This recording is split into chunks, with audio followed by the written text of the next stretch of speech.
The phone buzzed on my desk just as I finished locking up the shop. Her name flashed on the screen. Rachel. A single message.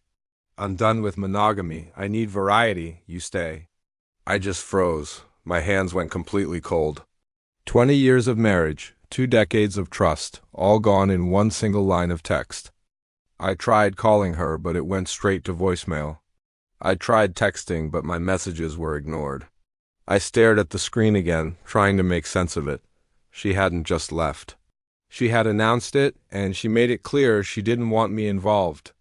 I walked into the kitchen and poured a cup of coffee, but I couldn't bring myself to drink it.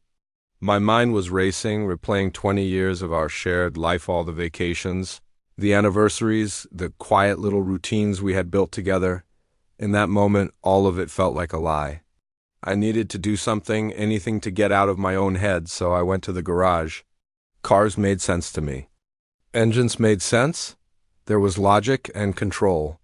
I started working on an old car, tightening bolts, wiping grease from my hands. It was grounding. It reminded me that some things still ran true, even when people didn't. Just then, my phone buzzed again. Another message from her. Don't call, don't follow. Live your life while I explore mine. I let out a quiet laugh. Not because it was funny, but because of how absurd it all was. The world outside hadn't stopped. People were still walking, talking, and laughing. I finally picked up the phone and called Susan, my oldest friend. She just listened without any judgment. Then she said something that stuck with me. Don't let her narrative rewrite your life. Her words were a lifeline. I started documenting everything. I took screenshots of her messages and posts. I found flight records. I saved everything. It was about the truth. I was letting the facts build a story that no lie could ever touch. Weeks later, she returned, just as confident and charming as ever, with that same smile.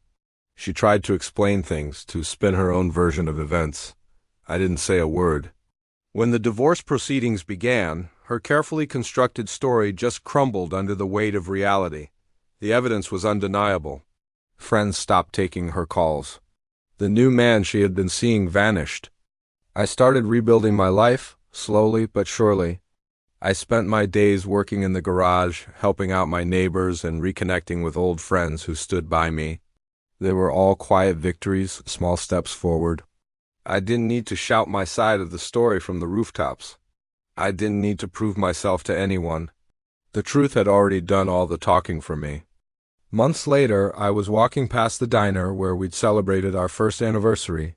I saw couples laughing inside, people moving on, life just going forward. My phone buzzed. It was Rachel. I never meant to hurt you, the message read. I just stared at it for a moment, and then I deleted it.